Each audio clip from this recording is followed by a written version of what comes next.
Group পর্বের শেষ ম্যাচে নাটকীয় লড়াই শেষে স্বাগতিক যুক্তরাষ্ট্রকে ৩-২ গোলে হারিয়েছে তুরস্ক। লস অ্যাঞ্জেলেসের সোফি স্টেডিয়ামে অতিরিক্ত সময়ে কান আয়হানের গোলেই নিশ্চিত হয় তুরস্কের জয়। ম্যাচের শুরুতেই অস্টেন ট্রাস্টের গোলে এগিয়ে যায় যুক্তরাষ্ট্র, তবে দ্রুত ঘুরে দাঁড়িয়ে আর্দা গুলের ও বারিস ইলমাজের গোলে প্রথমার্ধে ২-১ ব্যবধানে এগিয়ে যায় তুরস্ক।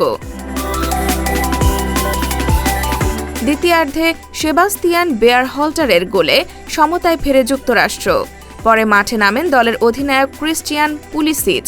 তার উপস্থিতিতে আক্রমণের গতি বাড়লেও জয়ের গোল আর আসেনি, বরং যোগ করার সময়ে কান আয়হান কাছ থেকে বল জালে জড়িয়ে তুরস্ককে ৩-২ ব্যবধানের স্মরণীয় জয় এনে দেয়। যদিও এই জয় তুরস্কের জন্য শুধুই সান্ত্বনার, প্রথম ২ ম্যাচে হেরে আগেই বিশ্বকাপ থেকে বিদায় নিশ্চিত হয়েছিল তাদের। অন্যদিকে গ্রুপ চ্যাম্পিয়ন হিসেবে আগেই নকআউট পর্ব নিশ্চিত করা যুক্তরাষ্ট্র এই হার নিয়েই রাউন্ড অফ ৩২-এ খেলতে নামবে। সাপ্তাহিক বাংলা গ্যাজেট নিউজ ডেস্ক।